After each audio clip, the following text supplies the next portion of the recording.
नमस्कार मित्रों, कैसे हो। महर्षि स्कूल के यूट्यूब चैनल पर आपका हार्दिक स्वागत है। मित्रों, आज की क्लास में हम फिर एक नए टॉपिक के साथ आपके समक्ष उपस्थित हैं और आज का हमारा टॉपिक होगा डायरेक्ट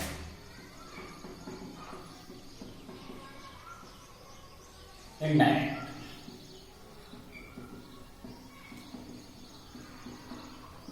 ये आपके पेपर में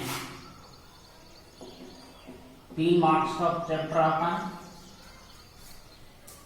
देखिए, सबसे पहले हम ये देखना चाहेंगे कि डायरेक्ट क्या होता है और इनडायरेक्ट क्या होता है। जैसा कि डायरेक्ट माने सीधे या प्रत्यक्ष और इनडायरेक्ट माने होता है घुमा फिरा कर या अप्रत्यक्ष। इन दोनों शब्दों का यह अर्थ होता है। लेकिन डायरेक्ट इनडायरेक्ट से तात्पर्य क्या है? देखिए, डायरेक्ट इनडायरेक्ट से क्या तात्पर्य है। मान लीजिए ये कोई राम नाम का व्यक्ति है और ये कोई श्याम नाम का व्यक्ति है और ये कोई हरि नाम का व्यक्ति है। तो श्याम को राम नाम का व्यक्ति मिला और जब इस श्याम ने राम से पूछा कि भाई तुम कहां जा रहे हो, तो राम ने उत्तर दिया, मैं जयपुर जा रहा हूं।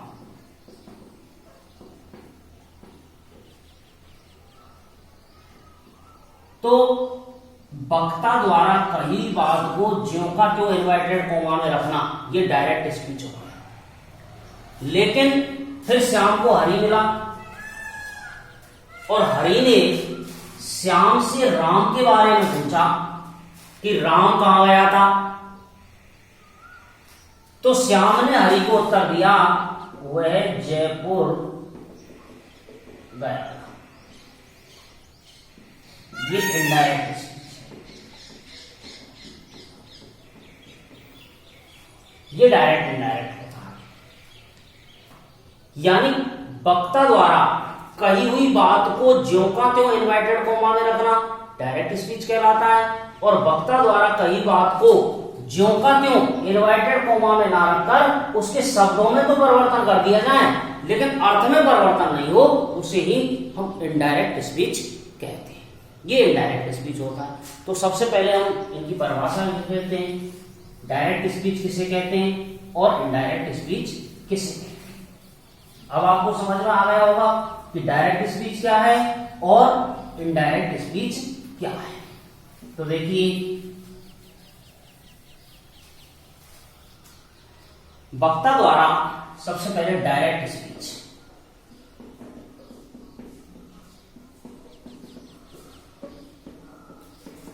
वक्ता द्वारा कही हुई बात को ज्यों का त्यों इन्वर्टेड कॉमा, इसको इन्वर्टेड कॉमा में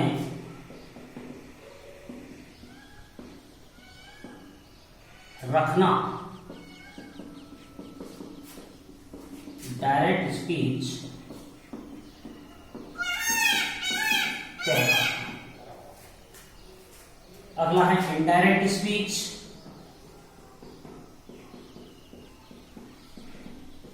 वक्ता द्वारा कही हुई बात को ज्यों का त्यों इन्वर्टेड कॉमा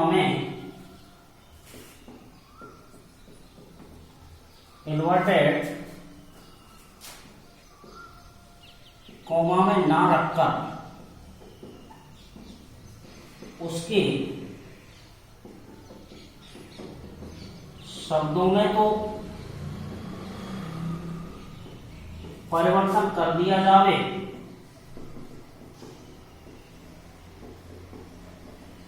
लेकिन अर्थ में परिवर्तन ना हो, अर्थ में कोई परिवर्तन ना हो, उसे इनडायरेक्ट स्पीच कहते हैं। जैसे देखो इसमें है, मैंने लिखा Ram said to me I am going to जी। इसको ज्यों का तो इन्वर्टेड कॉमा में रखना ये, तो ये डायरेक्ट स्पीच है। और मैं इसको लिख दूं Ram told me that he was going to jail। ये दैट से जोड़ दिया गया दोनों वाक्यों को, ये इनडायरेक्ट स्पीच कह रहा है। तो डायरेक्ट और इनडायरेक्ट में ये अंतर होता है। पेपर में हमें डायरेक्ट स्पीच देता है और इनडायरेक्ट में वो उसे ट्रांसफर करवाता है। यानी मैं कह सकता हूं direct indirect is like a transformation, यानी एक्टिव पैसिव डायरेक्ट इनडायरेक्ट एक ट्रांसफॉर्मेशन की प्रक्रिया है। ये ट्रांसफॉर्मेशन की तरह ही आते हैं, अर्थात रूप परिवर्तन हो जाता है इनमें, लेकिन शब्द के अर्थ में कोई परिवर्तन नहीं होता। तो देखिए वो हमें डायरेक्ट स्पीच देता है और डायरेक्ट स्पीच से हमें इनडायरेक्ट में बदलना पड़ता है, और यही डायरेक्ट से इनडायरेक्ट होता है। अब सबसे पहले जो हमें वो डायरेक्ट स्पीच देता है, उस डायरेक्ट स्पीच के वाक्य को हम देख लें, एक बार उसका अवलोकन कर लें कि उसमें क्या चीज है।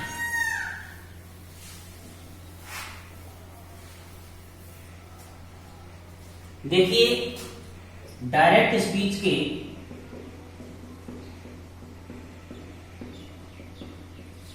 वाक्य का अवलोकन।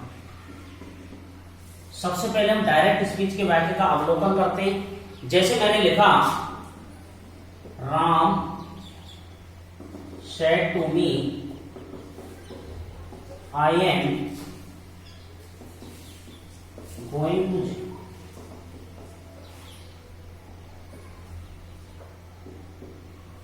ये डायरेक्ट स्पीच का वाक्य है।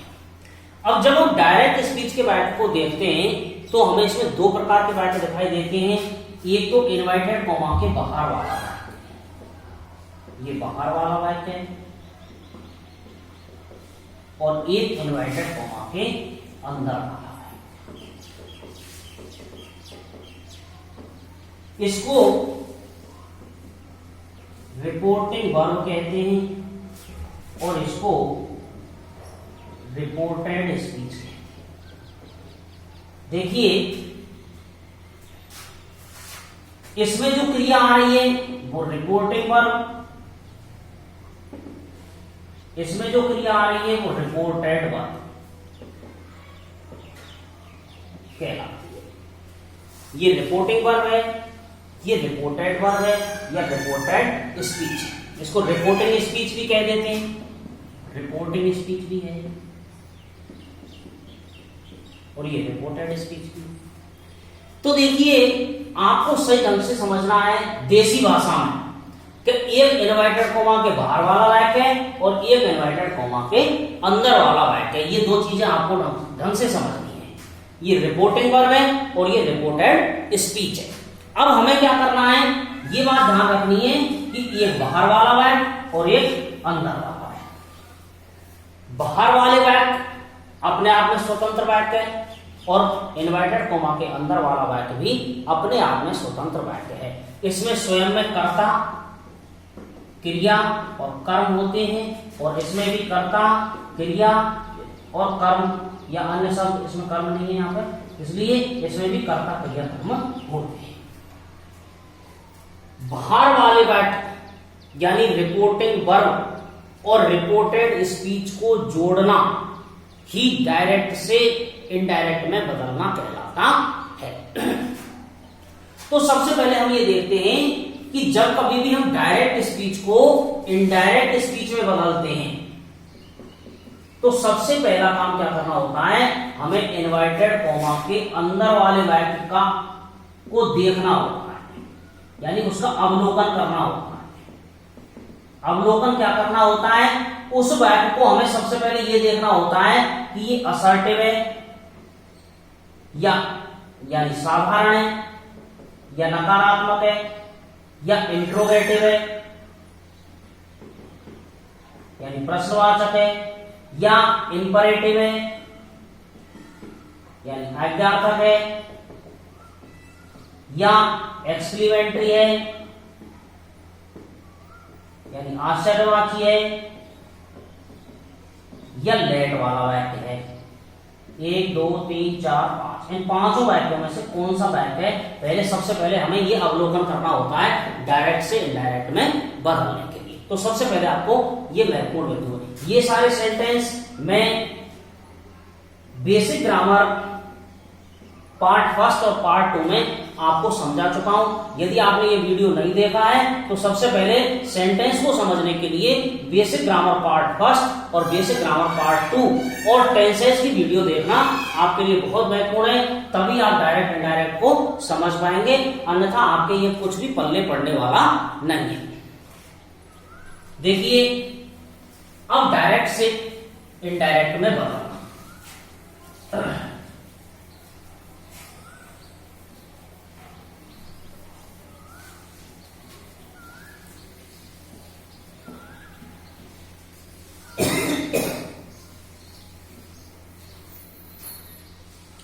डायरेक्ट स्पीच से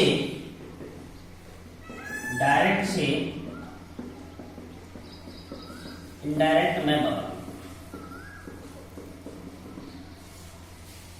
डायरेक्ट से इनडायरेक्ट में कैसे बदला जाता है, सबसे पहले इसकी 4 नियम है, ये आपको ध्यान रखने हैं। सबसे पहला है रूल ऑफ कनेक्टिव, दूसरा है रूल ऑफ पर्सन, तीसरा है रूल ऑफ टेंस और चौथा है other rules. Rule of connective जोड़क के नियम, रूल ऑफ पर्सन पर्सन बदलने के नियम,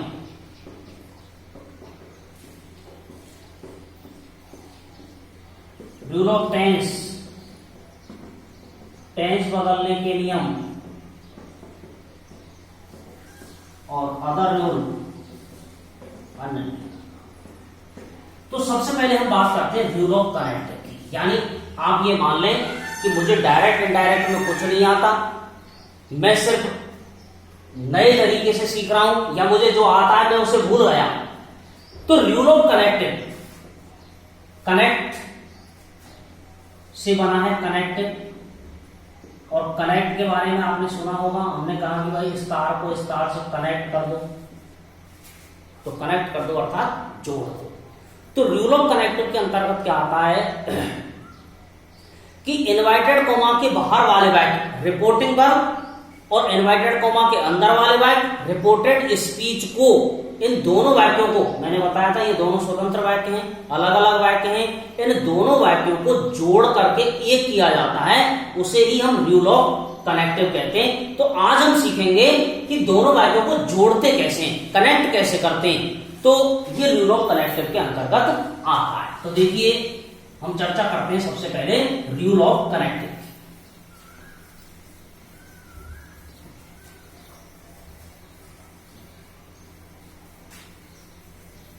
सबसे पहले नंबर 1, यदि इनवर्टेड कॉमा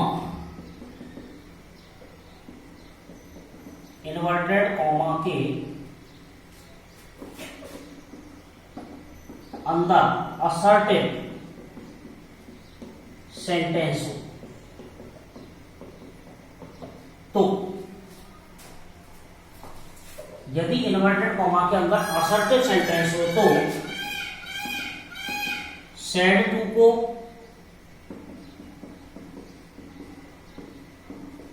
टोल्ड में बदलो और दोनों वाक्यों को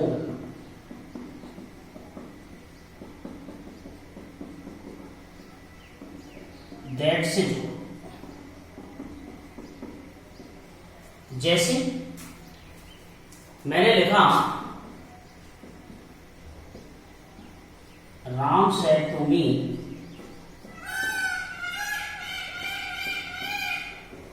आई एम गोइंग टू जिम। ये हमने डायरेक्ट स्पीच का मैथड दिया हुआ है।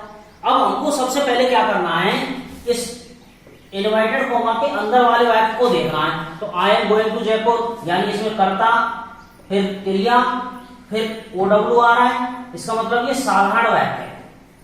और मैंने बताया था साधारण या अफर्मेटिव और नेगेटिव दोनों से असर्टिव बनता है।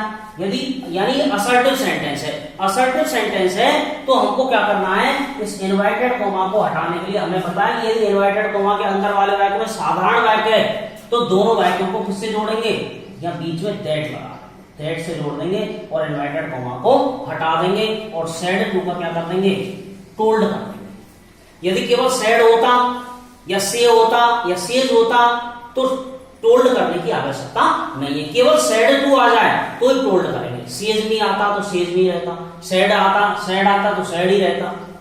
और सबसे महत्वपूर्ण बात यह है कि इनवर्टेड कॉमा के बाहर वाले वाक्य में भाव के अनुसार ही परिवर्तन करना होता है। कोई आवश्यक नहीं है कि आप इसमें परिवर्तन करें, यदि ना भी करें तो भी कोई दिक्कत नहीं है। मुख्य बिंदु है इनवर्टेड कॉमा के अंदर वाले वाक्य में सारे परिवर्तन होते हैं और इसी को प्रमुख रूप से इनडायरेक्ट माना जाता है। तो इनवर्टेड कॉमा के बाहर वाले वाक्य में तो सिर्फ क्रिया को भाव के अनुसार बदल देते हैं। तो इस तरीके से तो ये हो जाएगा Ram told me that I am going to Jaipur. अब हमने सिर्फ इतना सा सीखा है कि इसको जोड़ना सीख रहे हैं हम, सिर्फ अभी जोड़ना सीख रहे हैं, पूरा डायरेक्ट से इनडायरेक्ट नहीं बना है। जब चारों नियम इसमें फॉलो हो जाएंगे तब ये डायरेक्ट से इनडायरेक्ट बनेगा। अभी हम केवल कनेक्ट करना सीख रहे हैं दोनों वाक्यों को, कि दोनों वाक्यों को कनेक्ट कैसे करते हैं।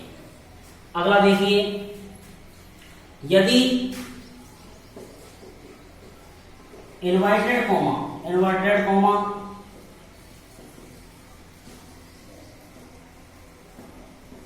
के अंदर वाले वाक्य में इंट्रोगेटिव सेंटेंस हो, इंट्रोगेटिव सेंटेंस हो तो सेड टू को आश्रय कर। अब इंट्रोगेटिव दो प्रकार के होते हैं, एक तो होता है हेल्पिंग वर्ब वाले और एक होते हैं WH वर्ब।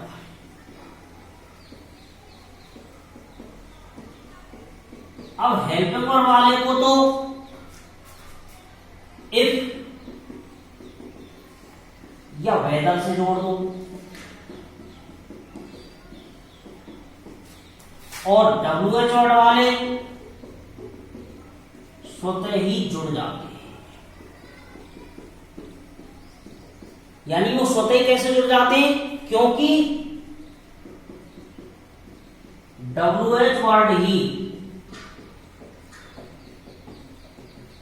जोड़क का काम करता है।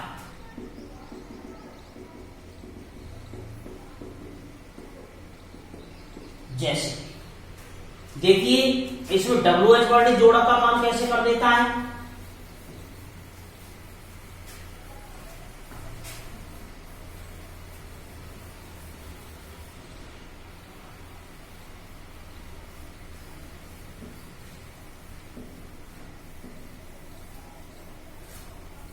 मैंने लिखा he said to me,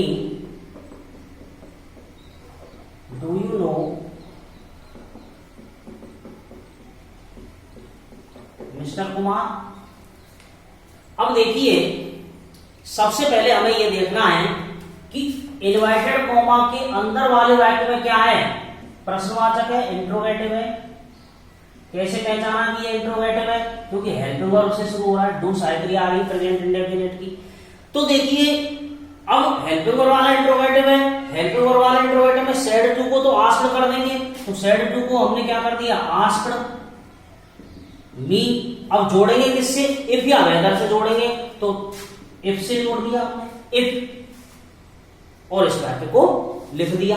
लेकिन इसमें एक महत्वपूर्ण नियम और है, और जो महत्वपूर्ण नियम क्या है, नोट मैं आपको बता देता हूं। प्रश्नवाचक वाक्यों को, प्रश्नवाचक वाक्यों को इनडायरेक्ट में बदलते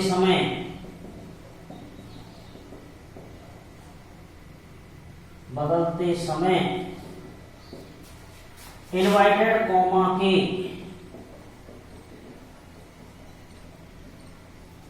अंदर वाले वाक्य को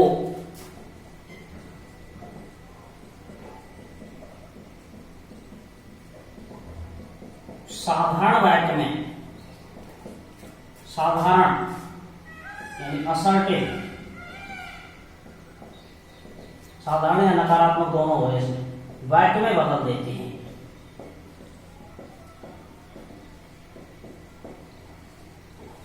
इसके लिए कर्ता को सहायक क्रिया हेल्पिंग वर्ब के स्थान पर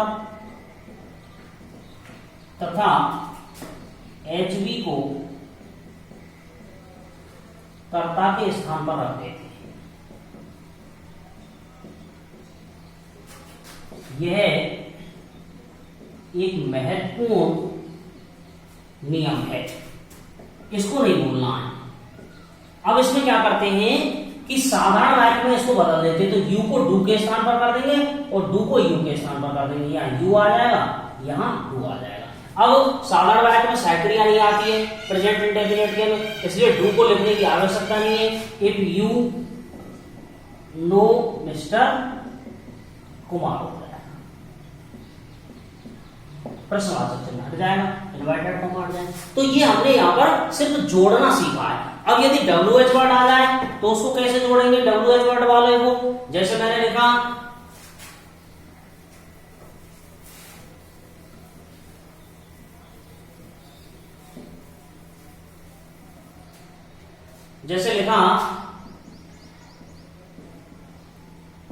Ram said to me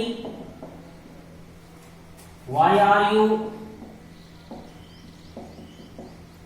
making noise.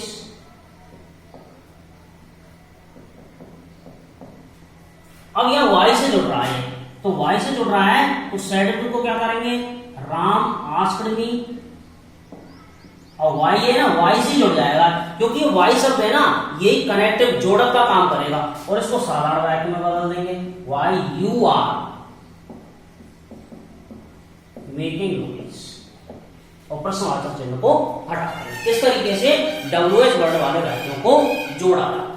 अब तीसरी बात करते हैं, यदि इनवाइटेड कॉमा के बाहर अंदर वाले वाक्य में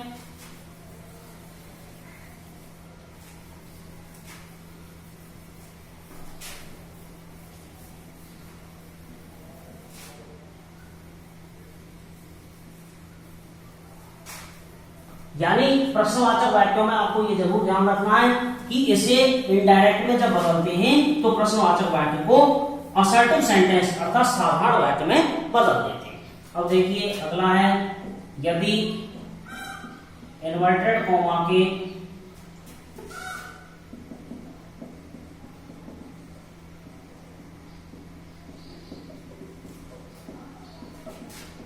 अंदर वाले वाक्य में इंपरेटिव सेंटेंस हो, इंपरेटिव सेंटेंस हो तो उसे टू से जोड़ते हैं तथा भाव के अनुसार सेड टू को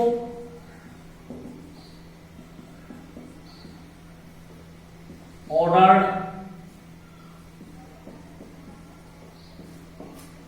advised,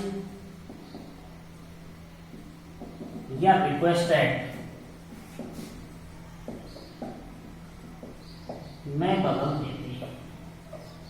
जैसे देखिए ऑर्डर वाला वाक्य, तो सेड टू को ऑर्डर वाले वाक्य में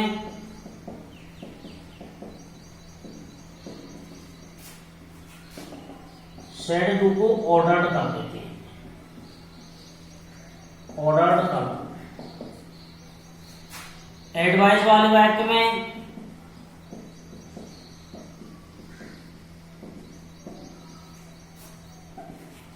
सेड टू को एडवाइज कर दो,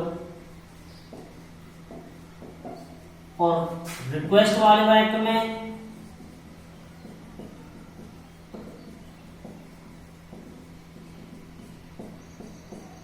सेड टू को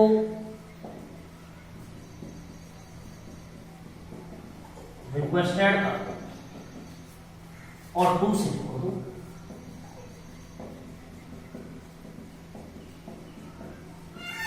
जैसे मैंने कहा ऑर्डर वाले वाक्यों में कर्ता नहीं होता, जैसा मैं आपको पहले बता चुका हूं, ये सीधे क्रिया से शुरू होते हैं। जैसे देखिए Ram said to me go there,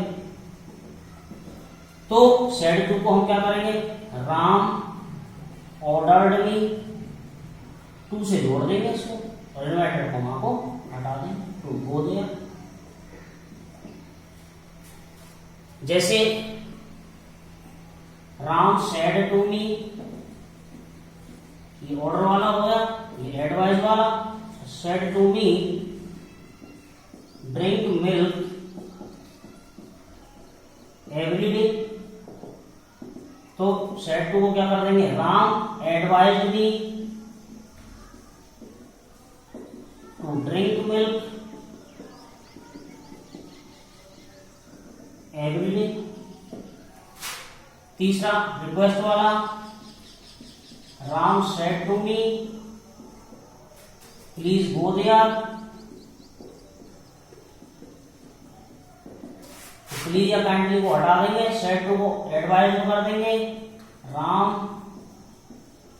advise me to go there. इस तरीके से ऑर्डर वाले वाक्यों को जोड़ा जाता है।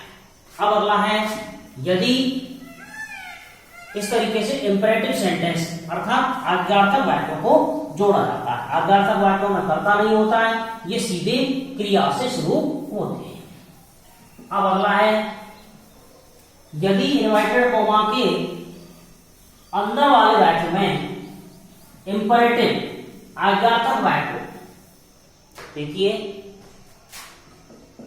यदि इन्वर्टेड कॉमा के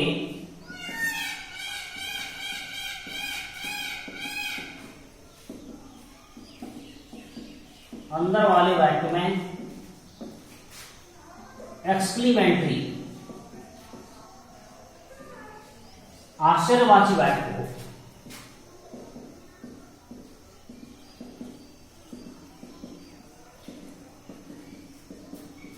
तो उसे दैट से जोड़ देंगे तथा भाव के अनुसार सेड टू को एक्सक्लाइम्ड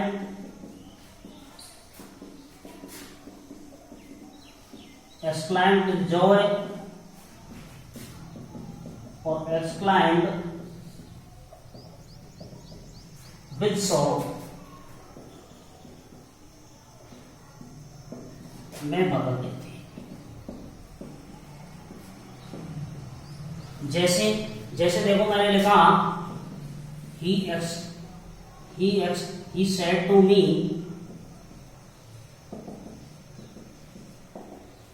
how wonderful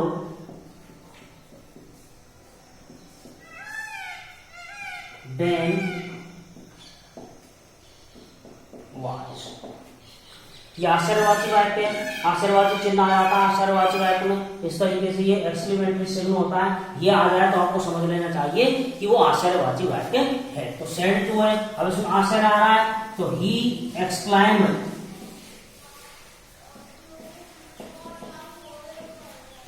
मी लिख दो तो लिख दो, नहीं तो लिखने की कोई जरूरत नहीं है। ही एक्सक्लाइम्ड, अब किससे जोड़ेंगे, दैट से, ही एक्सक्लाइम्ड दैट, अब ये आश्चर्यवाची चिन्ह को हटा देंगे, that was a wonderful day. इस तरीके से हमने इसको दैट से जोड़ा। केवल अभी हम यहाँ जोड़ना सीख रहे हैं, ये टेंस रूपी परिवर्तन ये बाद में अगले उसमें देखेंगे, तब इसको सही तरीके से पूरा करेंगे। जैसे मैंने लिखा ही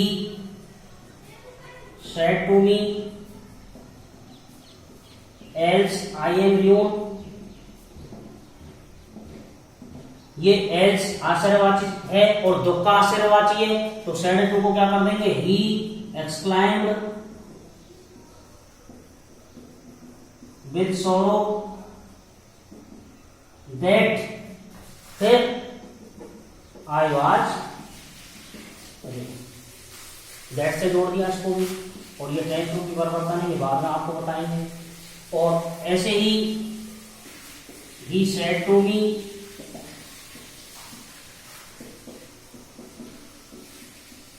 hurrah my lost father came, तो ये खुशी का आश्चर्य है, और खुशी का आश्चर्य है तो सेड टू को ही एक्सक्लाइम्ड विद जॉय, फिर दैट से जोड़ देंगे, आश्चर्यवाची चिन्ह को हटा देंगे, आश्चर्यवाची शब्दों को हटा देंगे, दैट माय का हिज लॉस्ट फादर, और हेड। इस तरीके से हम आश्चर्यवाची वाक्यों की डायरेक्ट से इनडायरेक्ट में बदलते समय जोड़ने का काम करते हैं। तो इसमें आपको समझ में आ गया होगा कि आश्चर्यवाची वाक्यों को दैट से जोड़ते हैं और सेड टू को भाव के अनुसार, यदि आश्चर्य है तो एक्सक्लाइम, दुख का आश्चर्य है तो एक्सक्लाइम विद सॉरो, और खुशी का आश्चर्य है तो एक्सक्लाइम विद जॉय कर देते हैं। और यदि इन्वर्टेड कॉमा के अंदर लेट वाला वाक्य है तो फिर उसे, यदि इन्वर्टेड कॉमा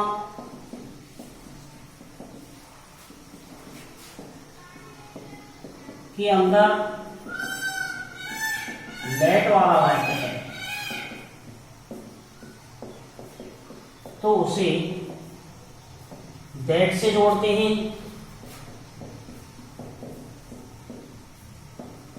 तथा हेल्पिंग वर्ब शुड लगाते हैं,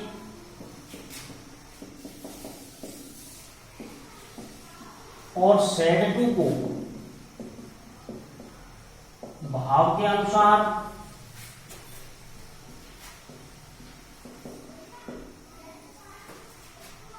रिक्वेस्ट, प्रपोज्ड और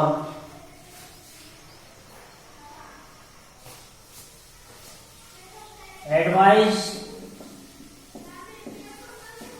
में बदल दें।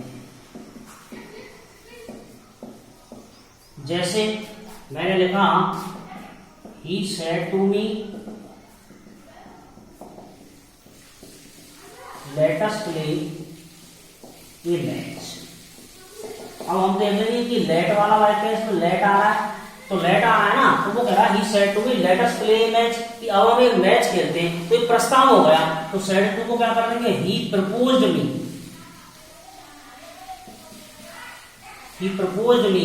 अब दैट, अब ये लेट को हटा देंगे, और ये जो अस है ना, नॉमिनेटिव केस है ना, इसको पॉजिटिव केस में बदल देंगे, यानी कर्म को वापस से कर्ता बना देंगे, तो अस का क्या हो जाएगा, यहाँ वी हो जाएगा, तो we should play a match, we should play a match. अब वी फर्स्ट पर्सन है तो ही के हिसाब से बदलेगा, यानी एक वचन है तो इसलिए यहाँ दे आ जाएगा, they should play a match. तो इस तरीके से हमने आज की क्लास में डायरेक्ट से इनडायरेक्ट में बदलते समय रूल ऑफ कनेक्टिव के बारे में अध्ययन किया है। एक बार मैं आपको पुनः दोहरान कर देता हूं कि देखिए अब तक हमने क्या सीखा, ये चीजें सीखी हैं। सबसे पहले रूल ऑफ कनेक्टिव के अंतर्गत इनवर्टेड कॉमा के अंदर वाले वाक्य को देखो, यदि उसमें एसर्टिव है तो दैट से जुड़ेगा और सेड टू को टोल्ड में बदल देंगे। यदि इंट्रोगेटिव है तो ये दो प्रकार के होंगे, एक तो हेल्पिंग वर्ब और एक WH वर्ड। तो हेल्पिंग वर्ब वाले तो इफ या वेदर से जुड़ेंगे और WH वर्ड वाले स्वतः ही जुड़ जाएंगे और सेड टू को आस्क्ड में बदल देंगे। और यदि इंपरेटिव है, इंपरेटिव टू से जुड़ेगा और सेड टू को भाव के अनुसार एडवाइज, ऑर्डर्ड या रिक्वेस्ट में बदल देंगे या रिक्वेस्टेड में बदल देंगे। और यदि एक्सक्लेमेटरी है तो वो दैट से जुड़ेगा और सेड टू को भाव के अनुसार एक्सक्लाइम विद जॉय, एक्सक्लाइम्ड या एक्सक्लाइम्ड विद जॉय या एक्सक्लाइम्ड विद सॉरो में बदल देंगे।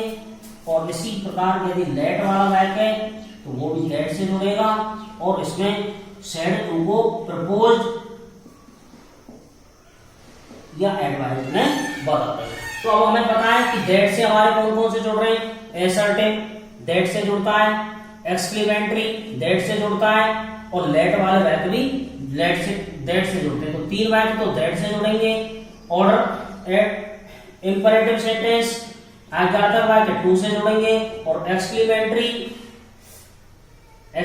भी दैट से जुड़ेंगे। और इंट्रोगेटिव है वो इफ या वेदर से या स्वतः ही जुड़ जाएंगे। तो ये हमने सीखा assertive that, interrogative helping verb वाले इफ या वेदर से और ये WH वर्ड वाले स्वतः ही, इंपरेटिव टू से, एक्सक्लेमेटरी दैट से और लेट वाले फिर दैट से जुड़ जाएंगे। तो मित्रों आज की क्लास में इतना ही। मैं आशा करता हूं कि निश्चित रूप से आपको यह समझ में आया होगा कि डायरेक्ट स्पीच किसे कहते हैं, इनडायरेक्ट स्पीच किसे कहते हैं और उनको बदलने के लिए कौन कौन से मैंने आपको नियम बताए, जिनमें से पहले नियम रूल ऑफ कनेक्टिव का आज हमने अध्ययन किया। आशा है कल की क्लास में फिर हम रूल ऑफ पर्सन का अध्ययन करेंगे। तब तक के लिए आपसे विदा चाहता हूं और कल की